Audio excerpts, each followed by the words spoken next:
महाराष्ट्र कर्नाटक सीमा प्रश्न गेली अनेक वर्ष प्रलंबित आहे। सर्वोच्च न्यायालयात दाखल असलेल्या दाव्यावर सुनावणी होत नसल्यानं अद्यापही या प्रकरणाचा निकाल लागलेला नाही। त्यामुळे गेली अनेक वर्ष सीमा भागातील मराठी भाषिक दबावाखाली आहेत। कर्नाटक सरकारच्या भूमिकेविरोधात आंदोलन केल्यास गुन्हे दाखल केले जात आहेत। त्यामुळे आता महाराष्ट्र सरकारनं आम्हाला न्याय द्यावा, सीमा प्रश्न सर्वोच्च न्यायालयातील दाव्याला गती द्यावी आदी मागण्यांकडे लक्ष वेधण्यासाठी आता कर्नाटकऐवजी महाराष्ट्रातूनच उठाव करण्याचा निर्णय मध्यवर्ती महाराष्ट्र एकीकरण समितीनं घेतलाय।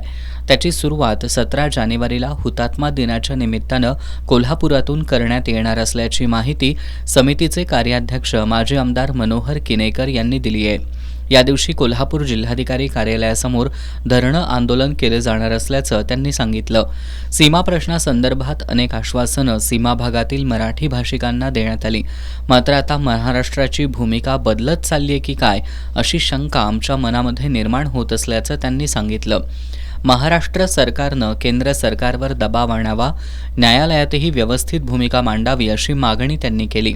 एकंदरीत महाराष्ट्र सरकारनं सुप्रीम कोर्टात जायचा निर्णय 2004 साली घेतल्यानंतर ती केस लवकरात लवकर मोकळी करून घ्यावी। त्या केसच्या संदर्भात वकिलांशी चर्चा करून ती केस मेन्शन करून लवकरात लवकर तारीख घ्यावी किंवा त्याप्रमाणे चालना द्यावी, किंवा एखाद्या वेळेस शक्य असल्यास अयोध्याचा प्रश्न जसा 70 वर्षानंतर खंडपीठ नेमून कंटिन्युअस तारखा घेण्यात आल्या, तशा प्रकारची भूमिका महाराष्ट्र सरकारनं घेऊन इथं सुद्धा एखादा खंडपीठ नेमता येते की आपण कंटिन्युअस तारखा घेऊन याचा निकाल लावून घ्यावा।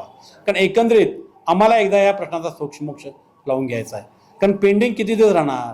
कारण आता आम्ही कुणाकडेही गेलो तर ते म्हणतात की तुमचा प्रश्न कोर्टात आहे, त्याचा निकाल जो काय लागेल त्याची आम्ही अंमलबजावणी करू। आणि यामुळं कर्नाटकाला मात्र भरपूर वाव मिळालेला आहे। तिथली मराठी संस्कृती, मराठी भाषा, मराठी शाळा या सर्व एका पाठोपाठ त्यांनी बंद करायच्या पाठीमागे लागले। साधं उदाहरणं, आता आमच्या आस्थापनावर धंद्याच्या कुठल्या प्रकारचा बोर्ड असावा हे गिराईक बघून आम्ही ठरवतो, पण तिथे त्यांनी सक्ती केली, तुमच्या बोर्डावरती 60% हे कन्नडा पाहिजे आणि 40% इतर 2 भाषा तुम्ही लिहू शकता। पत्रकार बैठकीला समितीचे खजिनदार प्रकाश मरगाळे, शिवसेना ठाकरे गटाचे सहसंपर्क प्रमुख विजय देवणे, MG पाटील यांच्यासह सदस्य उपस्थित होते।